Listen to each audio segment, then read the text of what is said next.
এখন কথা বলবো প্রি-ব্রাইডাল হেয়ার কেয়ার রুটিন নিয়ে, কারণ পিকচার পারফেক্ট স্কিন এবং হেয়ারের জন্য জরুরি হেয়ার কেয়ার রুটিন। কী থাকছে এই হেয়ার কেয়ার রুটিনে? শুরুতেই আমি বলবো এই সময় কিন্তু একটু স্প্লিট এন্ড বা চুলের ডগা ফাটা সমস্যা দেখা দেয়। সে কারণেই চুলটিকে ট্রিম করে নিন, সুন্দর করে আপনার পছন্দ মতো একটি স্টাইলিশ লুক দিন। এরপরে আসছে আমরা ক্লিনজিংয়ে কী ব্যবহার করব। আমরা সবাই জানি হেয়ার ক্লিনজার হিসেবে আমরা যা ব্যবহার করি সেটি হচ্ছে শ্যাম্পু। যাদের খুশকি আছে তারা ডার্মাটোলজিস্ট দেখিয়ে একটি অ্যান্টি ড্যান্ড্রাফ শ্যাম্পু ব্যবহার করুন।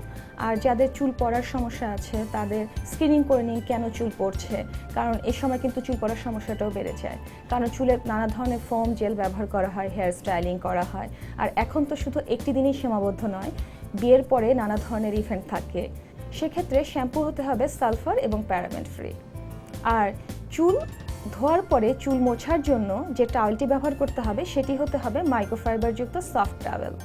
আর চিরুনি হিসাবে ব্যবহার করতে হবে অ্যান্টিস্ট্যাটিক কম্ব, যেটি কিনা চুলের জট বা যে কোনো ধরনের ফ্রিকশন থেকে, চুলের ড্যামেজ থেকে চুলকে রক্ষা করে। খাদ্য তালিকা হতে হবে প্রচুর পরিমাণ protein, vitamin D, zinc, mineral সমৃদ্ধ।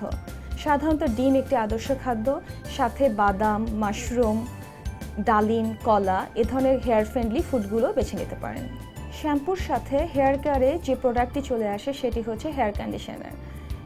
যাদেরকে হেয়ার কন্ডিশনার স্যুট করে না, অনেক সময় অনেকে বলে যে হেয়ার কন্ডিশনার ব্যবহারের পরে চুল আরও পড়ে যাচ্ছে, সেক্ষেত্রে পিওর কোকোনাট মিল্ক হতে পারে আদর্শ হেয়ার কন্ডিশনার, যা চুলকে কন্ডিশনিংয়ের সাথে সাথে নারিশিং এবং সুদিং ইফেক্টও দেবে।